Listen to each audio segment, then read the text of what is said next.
The world woke up one morning to a puzzle. It was a clear day, the kind where the sun feels warm on your skin. But on the Great Pyramid of Giza, something was different. A new set of symbols had appeared overnight on the ancient stones. They were not hieroglyphs. They were not any language known to man. The lines were sharp and perfect, glowing with a soft inner light that seemed to pulse like a slow heartbeat. Scientists came from everywhere. They brought their cameras and their computers and their very serious faces. They looked at the symbols and shook their heads. There were no chisel marks. There was no sign that anyone had touched the stone at all. It was as if the message had simply grown there, a part of the pyramid itself. The message was frightening. Once it was finally translated, with the help of powerful computers that saw patterns humans could not, the words were simple. They were also chilling. The human experiment has begun. No one knew what it meant. Was it a warning, a threat, a strange, elaborate joke played by someone with impossible technology? News channels talked about it endlessly. People on the street looked up at the sky, suddenly feeling very small. The message did not explain itself. It just sat there, carved into history, a silent announcement that everything was about to change. The world felt a little less safe, a little less known. The comfort of the ordinary had been pulled away, like a warm blanket on a cold night. For most people, the mystery was far away. It was something on a screen, a topic for dinner conversations that eventually faded. Life went on.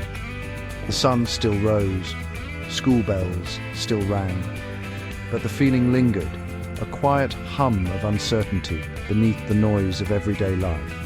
The glowing symbols became a famous image, a picture on the internet, a symbol of the year the world felt a tremor of the unknown. The experts offered theories, but they were only guesses. No one could explain how the message got there. No one knew who sent it. It was a question without an answer, a locked door without a key, a whisper from a place no one could see. And so the world tried to forget. It was easier that way. It was easier to focus on homework and jobs and what to have for lunch. The glowing message on the pyramid became a strange memory, a piece of modern folklore. The initial panic softened into a dull curiosity, and then into simple acceptance. The symbols were there, that was a fact. But what they meant and what would happen next remained hidden. The experiment had begun, the stone said. But for the people living their lives, day by day, nothing seemed different. Not yet. The world held its breath, waiting for a change it couldn't see coming. In a quiet town, far from the deserts of Egypt, lived a boy named Mike. He was not the kind of boy who scored the winning goal in soccer or stood out in a crowd. He was quiet and thoughtful, with eyes that always seemed to be looking at the hidden parts of things. While other kids were outside playing, Mike was often in his garage. He loved taking things apart. Old radios, broken toasters, forgotten clocks. He wanted to see how they worked. He wanted to understand the secrets hidden inside their metal shells. He would lay all the tiny screws and wires out on a clean cloth, arranging them in neat rows. Then, piece by piece, he would put them back together. Mike's hands were clever. They could fix things that seemed hopelessly broken. But sometimes they did more than that. He would start with a pile of junk, a collection of discarded gears and circuits, and he would build something new, something that shouldn't work but did. He once made a small metal bird from an old fan and a bicycle bell. When he switched it on, it didn't just whir or buzz. It chirped a perfect, clear note, and its tiny metal wings fluttered for a moment, lifting it an inch off his workbench before it fell silent. He never showed anyone. It felt like a secret he was supposed to keep, a private magic only he understood. His room was a map of his mind. Blueprints for impossible machines were tacked to the walls. They were drawn with careful, precise lines. There were diagrams of engines that ran on sound waves and sketches of devices that could capture sunlight in a jar. His parents thought it was just a hobby. They praised his creativity. They didn't see the intense focus in his eyes. They didn't understand that for Mike, this was not a game. It was a deep and urgent need to figure things out. He felt as if there were instructions just beyond his hearing, ideas floating in the air that only he could catch and turn into something real. He was a good student. He listened in class and did his homework, but his mind was often somewhere else. He would stare out the window during a history lesson, not daydreaming, but trying to solve a problem. How could you build a bridge that could mend itself? How could you make a light that never burned out? These were the questions that filled his thoughts. He felt like a visitor sometimes, a visitor in a world that worked in simple, predictable ways, while his own mind was filled with the blueprints for a world that was far more complex and wonderful. He was an ordinary boy, but he held extraordinary ideas inside him. The strangeness grew. It started as a whisper. When Mike worked on his inventions, he would sometimes hear things. It was not a voice he could understand. It was more like the ghost of a sound, a faint murmur that seemed to come from the electronics themselves. He would be soldering a circuit board, his face close to the delicate work, and a faint static would rise from the speakers of a nearby radio, even if it was turned off. The static would shape itself into something that was almost words, a soft, rhythmic hum that made the hairs on his arms stand up. He would stop, hold his breath, and listen. But as soon as he focused on it, it would vanish. Then the voices became clearer. One afternoon, he was fixing his mother's old laptop. The screen was dark, the machine silent. As his fingers traced the connections inside, he heard it, a clear, calm voice, speaking in a language he had never heard before. It was not human. The sounds were too smooth, too musical. He froze, his screwdriver hovering over a chip. The voice spoke a few sentences and then stopped. It sounded like it was giving instructions. He felt a sudden, powerful urge to rearrange the wires in a new pattern, a pattern that made no logical sense. He followed the urge, his hands moving with a certainty that was not his own. When he was done, he closed the laptop and pressed the power button. It hummed to life instantly. These moments became more frequent. They were unsettling, but also exciting. It was as if he had a secret teacher, a guide who spoke to him through the hum of electricity. The voices never told him who they were. They never explained anything. They simply gave him pieces of information, fragments of impossible knowledge. He learned how to create a small, cold light by running a current through a quartz crystal in a specific way. He learned how to build a tiny motor that spun in complete silence, powered by the heat from his own hand. Each new discovery felt like another piece of a puzzle he didn't know he was solving. He told no one. How could he? How could he explain that the radio was talking to him when it was unplugged? How could he describe a voice that taught him to build things from the future? People would think he was crazy. They would take his tools away. So he kept his secret locked inside. But it was a heavy secret to carry.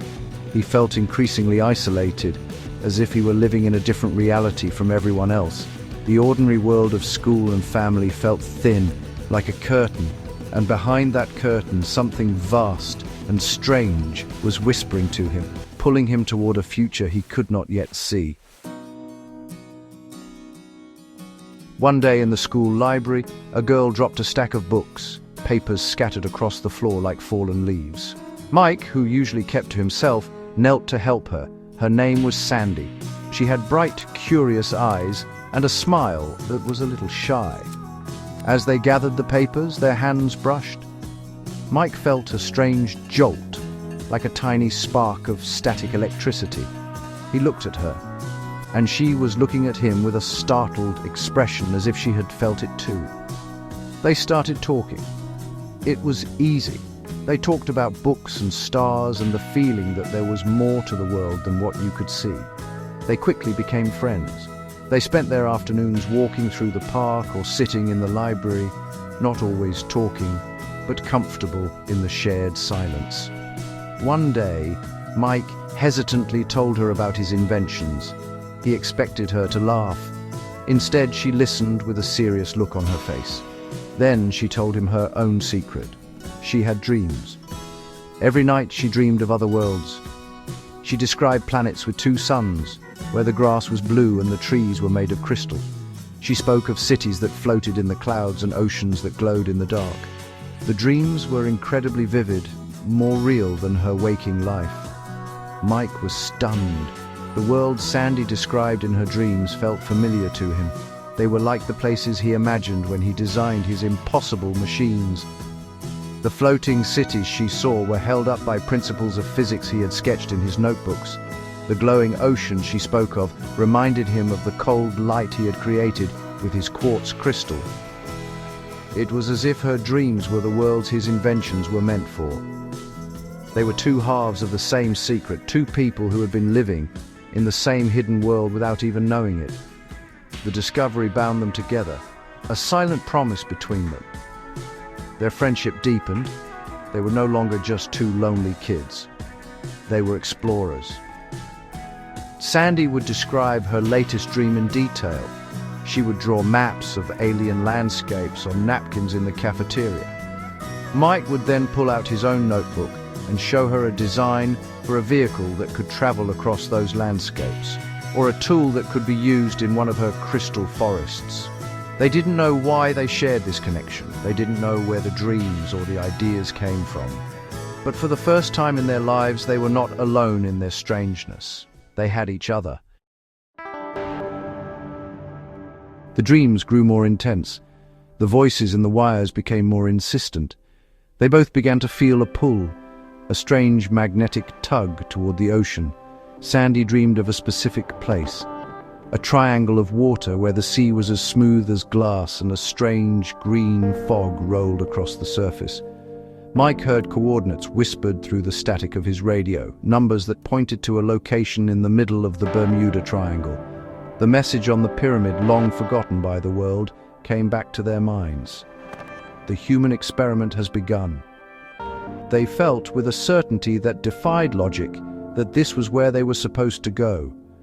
They made a plan. It was a wild, reckless plan, born of desperation and a deep shared curiosity. They pooled their money, bought bus tickets to the coast of Florida, and left notes for their parents that said they were on a school trip. They found an old fisherman who was willing to take them out on his boat for a small fee. He was a man with weathered skin and eyes that had seen many strange things on the water. When they told him the coordinates, he just nodded slowly. He did not ask why. He seemed to understand that some places call to people for reasons you cannot explain. As they sailed into the triangle, the world changed. The choppy waves of the Atlantic calmed until the ocean was a perfect, flat mirror reflecting the sky. A thick, eerie fog rolled in, glowing with a sickly green light. It swallowed their boat, cutting them off from the rest of the world. The air grew cold, the boat's engine sputtered and died, the compass spun wildly. The old fisherman stood at the helm, his face calm, as if he were greeting an old friend. Mike and Sandy stood at the railing, holding hands tightly, their hearts pounding with a mixture of terror and awe. This was it. This was the place from their dreams. Suddenly, the water beneath them began to glow. A brilliant white light erupted from the depths, shining up through the green fog. It was not a harsh light, but a soft, welcoming one. It felt ancient and intelligent. Mike and Sandy felt a strange sensation, a feeling of being lifted, of being weightless.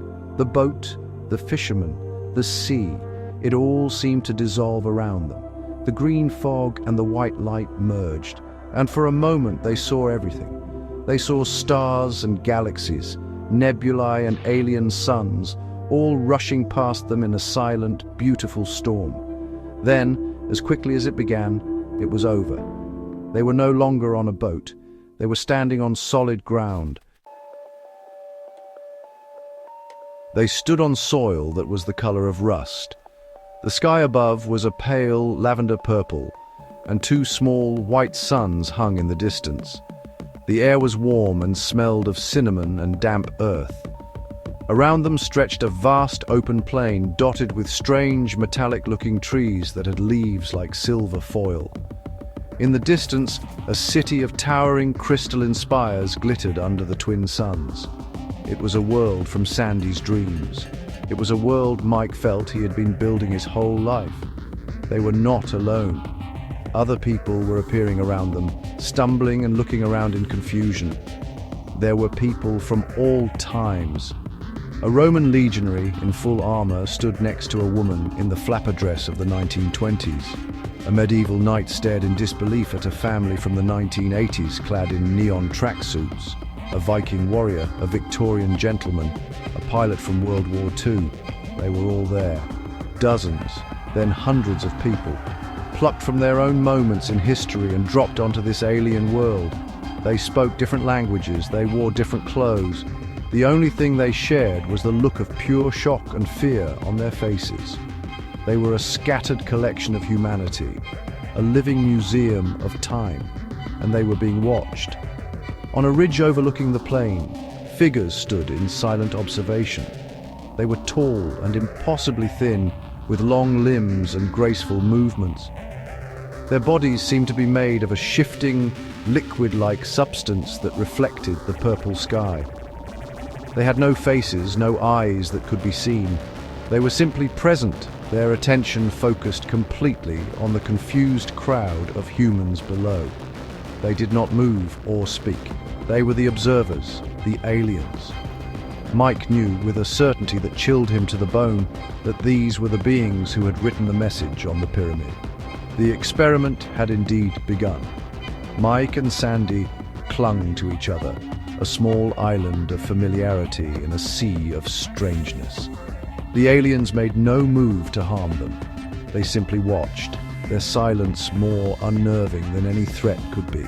The humans began to panic. Some cried, some shouted. The Roman legionary drew his sword, holding it uncertainly. The pilot looked to the sky as if searching for his plane. There was no one in charge, there were no rules. They were lost, all of them, castaways on an alien shore, subjects in an experiment they could not possibly comprehend. Survival was the only thing that mattered now. In the chaos, Mike and Sandy found their purpose. While others were frozen by fear or despair, the strangeness of it all felt almost familiar to them. This was the world they had been preparing for. Mike's mind, usually quiet and reserved, was now clear and sharp. He saw problems, and instantly he saw solutions. The twin suns were setting, and the temperature was dropping quickly. People needed shelter, they needed fire. Mike looked at the metallic trees, at the quartz-like rocks scattered on the ground. He remembered the voices, the diagrams, the secret knowledge. He knew what to do. He began to gather materials.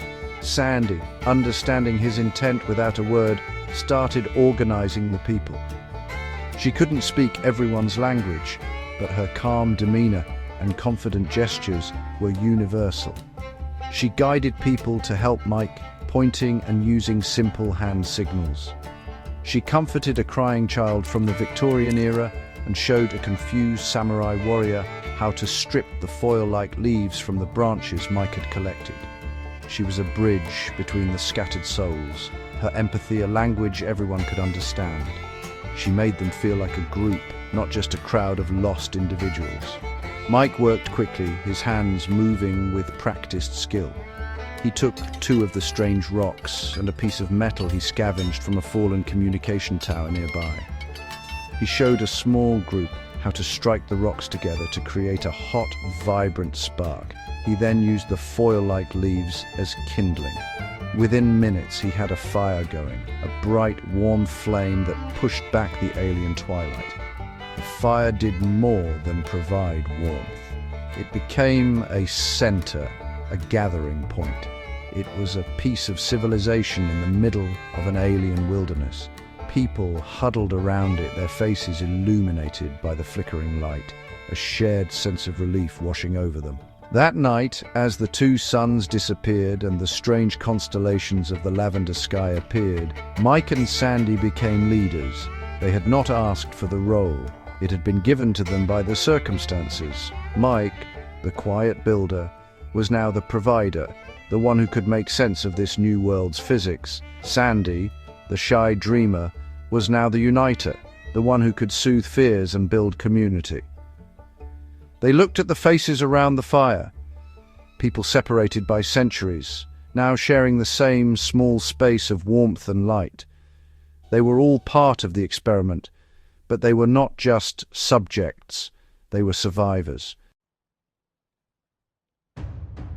Days turned into weeks. The community of humans began to build a life. Under Mike's guidance, they constructed simple shelters from the metallic trees and woven reeds. They discovered a source of clean water in a nearby stream and found fruits on alien plants that were safe to eat. Sandy created a system of communication, a basic sign language mixed with simple words from different languages so everyone could understand basic ideas like food, water, danger, and help. A routine formed. People were assigned jobs based on their skills. The Roman legionary became the head of security. The 1980s family who had been on a camping trip taught others how to forage. But building a new society was not easy. The initial unity born from shared shock began to fray. Divisions started to appear.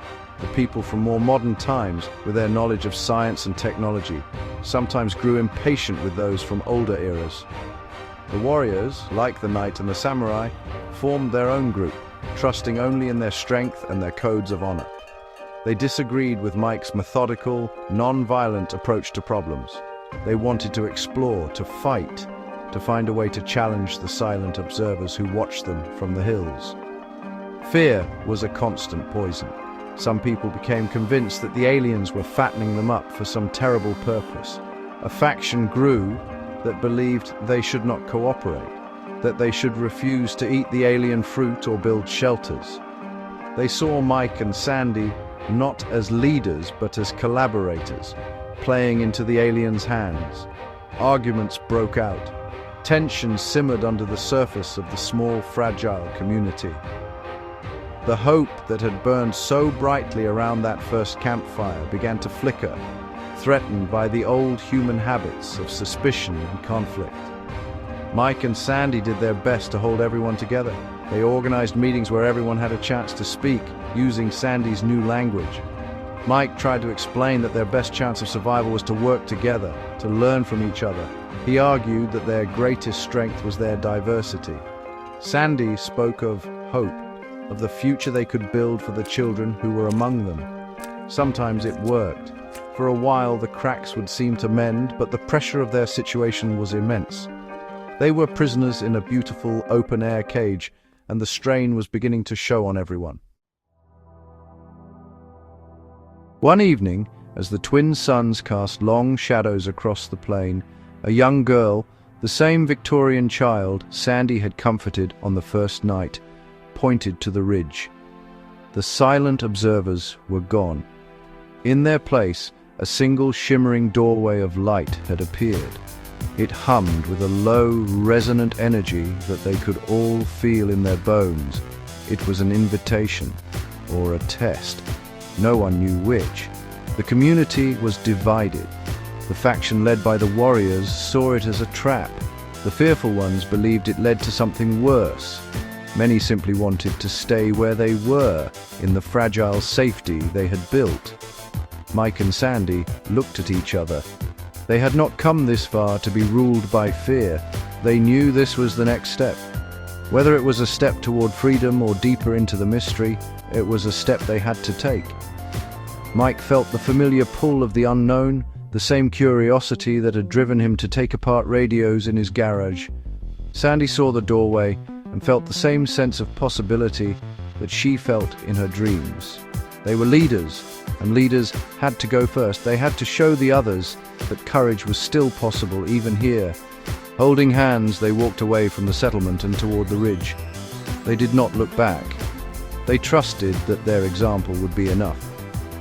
As they approached the shimmering portal, the hum grew louder, filling the air with a sound like 1,000 voices singing a single note. They could feel the energy washing over them, a clean, pure power that felt like the beginning of something, not the end.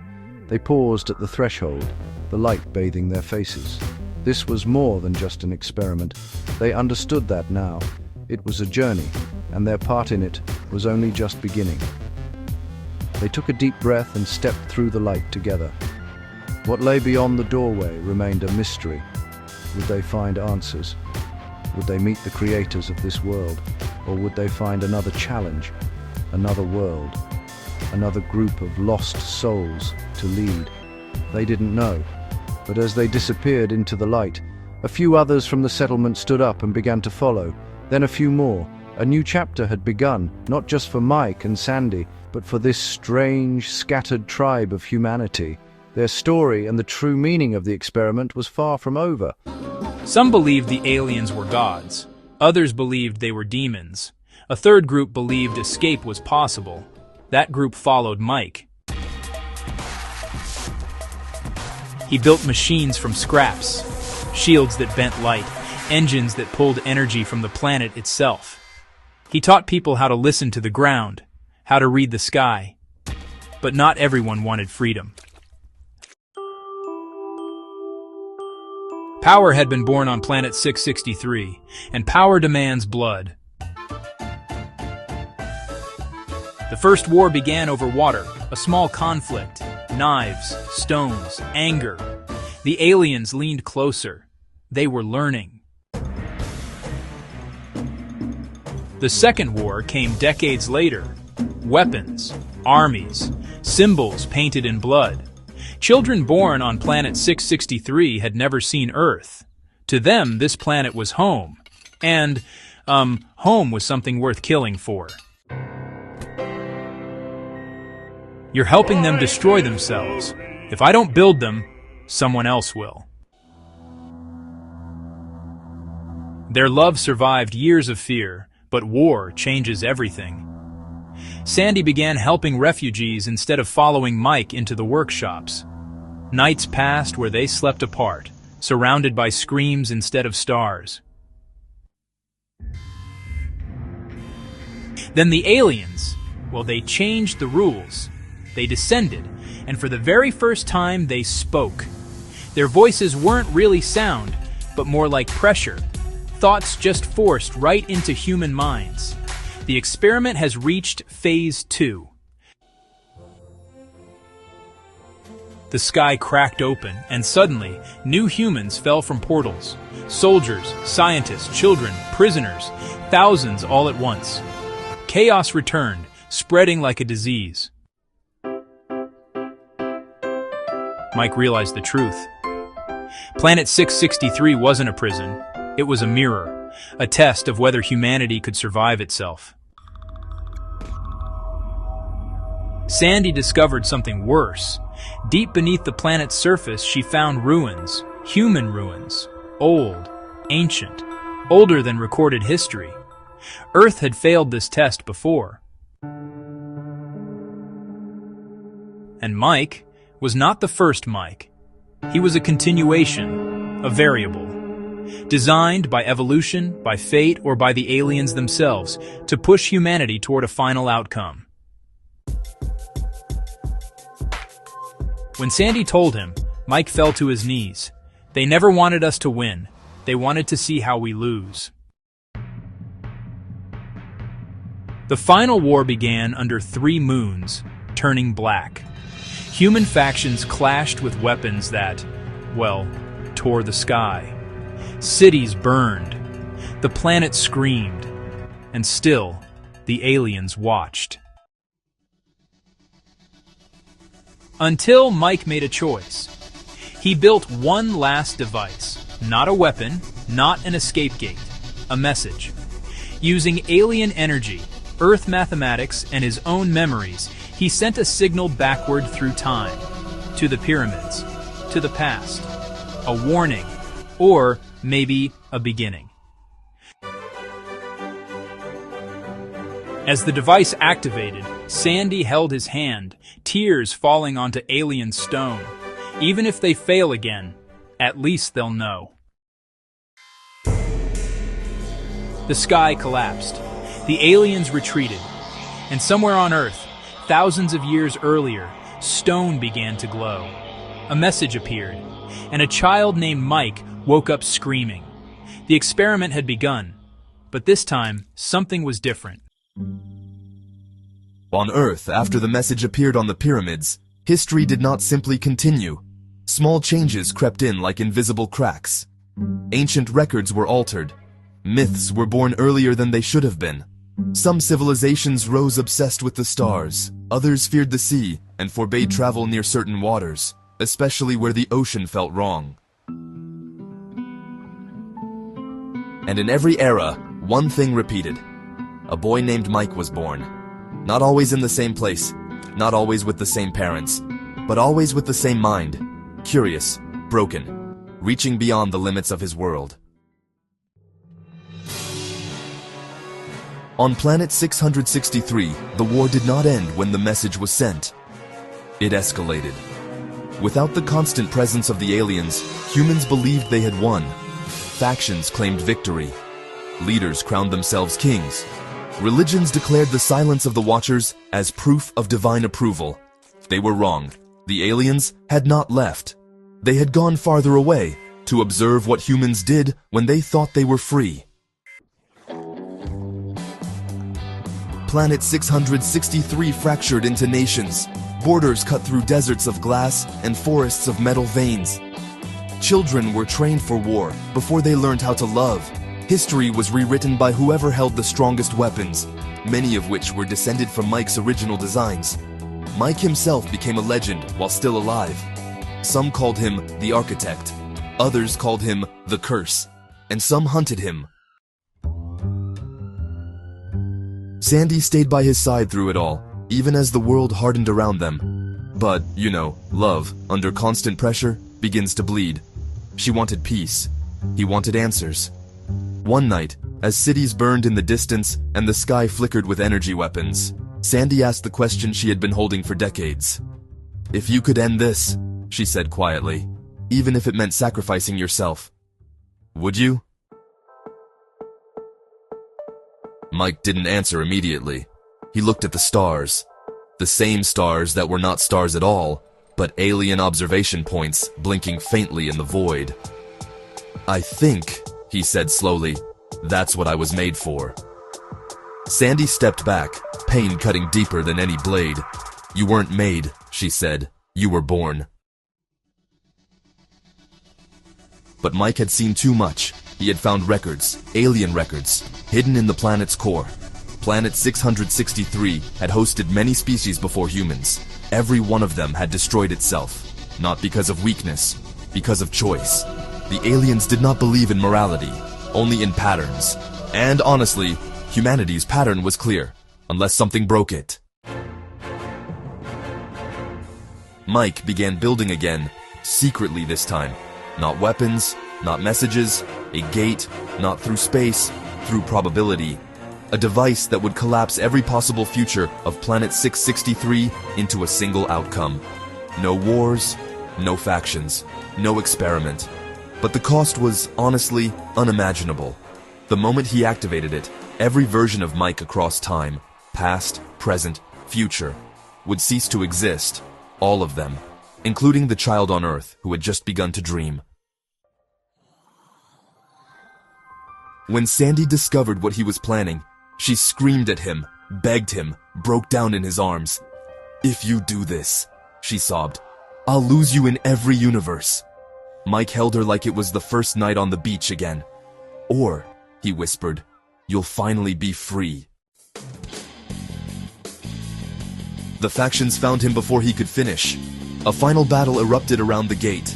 Humans killing humans while the sky watched silently. Blood-soaked alien stone. Screams echoed across timelines. Sandy was hit. A stray energy blast tore through her side. Mike dropped to his knees beside her as the gate hummed to life, unstable, desperate. "Don't," she whispered, coughing blood. "Don't do this alone." He kissed her forehead, tears falling freely. "I never was alone," he said. With her last strength, Sandy reached out, not to stop him, but to help. Together, they activated the gate. Light consumed everything. The wars froze mid-explosion. Weapons fell silent. The sky folded inward. The observation stars went dark. On Earth, the pyramid message faded. Across history, inventions were never built. Wars never escalated the same way. Oceans felt quieter, and somewhere, a small boy named Mike grew up normal. No dreams of purple skies, no voices in his head. He met a girl named Sandy on a beach, not near the Bermuda Triangle, just a quiet shore. They lived, they loved, and Planet 663 became nothing more than a possibility that never happened. Far beyond space and time, the aliens recorded their final note. Subject, humanity. Result, unpredictable. Conclusion, experiment terminated. And for the first time in the history of the universe, humanity was no longer being watched. Or so it seemed. Silence spread across existence, but silence is never empty. It only hides what breathes underneath.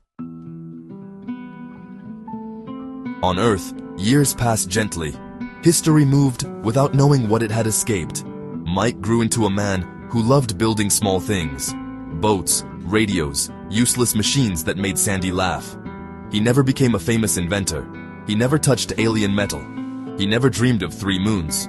But sometimes, at night, he would wake up with his heart racing, staring at the ceiling, feeling an absence he could not name. Sandy noticed it. "You look like someone took something from you," she said once, tracing his chest with her fingers. Mike smiled weakly. "Maybe I lost a dream." She kissed him. "Then we'll make new ones." So, they married. They lived quietly. They were happy. And yet, deep beneath reality, where, probability folds into memory, Planet 663 did not fully vanish. It fractured. The gate Mike and Sandy activated had collapsed the experiment. But, collapse does not mean erasure. It means compression. Fragments of 663 drifted outside time, like, shards of a broken mirror. And in those shards, things remembered. The aliens had underestimated one variable: love. It was never part of their equations, never predictable, never stable. Some of them began to change. A small faction, observers for millions of years, started to question the data. They replayed the final moments again and again. 2 humans choosing each other over survival, over power, over continuation. That choice echoed. The first anomaly appeared near the Bermuda Triangle decades later. A fishing boat vanished for exactly 11 seconds. It returned intact. The crew aged 11 years. Governments buried the report. Then a plane lost time. A satellite transmitted impossible star maps. Children around the world began drawing the same symbol, 3 intersecting circles, without ever being taught. Mike saw it on the news. His hands trembled. That night he dreamed, not of war, not of aliens, but of a door. A door he had built once. He woke up screaming. Sandy held him as she had in another life, another universe. "It's starting again, isn't it?" she whispered, not as a question, but as a knowing. Mike nodded, tears in his eyes. "They said the experiment ended," he said. "They never said it couldn't be repeated." Across the universe, the alien factions split. Some wanted to restart the observation. New planet, new variables. Others feared humanity. Feared what happens when a species can break its own fate. And one among them, ancient, curious, changed, sent a final forbidden signal. Not to stone, not to pyramids, to the human mind itself. All over Earth, people felt it at once. There was a pressure, a pull, a whisper without words. It was not a command. It was, an invitation. Mike stood at the beach with Sandy as the ocean shimmered unnaturally, just for a moment. "If another gate opens," Sandy said softly, "we run." Mike looked at her. The same soul. Every timeline. "No," he answered. "This time, we choose." The waves calmed. The sky remained whole. Somewhere far away, an alien observer shut down its instruments. Conclusion updated. Humanity is no longer an experiment. Humanity is a risk. And in the dark between stars, something smiled. The ocean returned to its natural rhythm. No glowing water, no tearing sky, no doors between worlds. Mike and Sandy stood hand in hand, feeling the wind, feeling time move the way it was always meant to move. Forward, fragile, human. Planet 663 no longer existed as a place. It existed as a lesson. Somewhere beyond reality, the remaining observers erased the last records. No more experiments. No more cages disguised as planets. Humanity had proven something no equation could predict. That even when broken, even when divided, even when watched, humans could choose love over survival, and that choice was dangerous. Back on Earth, Mike lived the rest of his life quietly. He grew old beside Sandy. They never spoke about the dreams again, but sometimes, when the stars aligned just right, they would look at the sky and smile, as if remembering a life that never officially happened. When Mike passed away, Sandy buried him near the sea. On his gravestone, she carved no dates, only words. He chose. Far above, no one was watching anymore, and for the first time in the history of existence, humanity was truly free.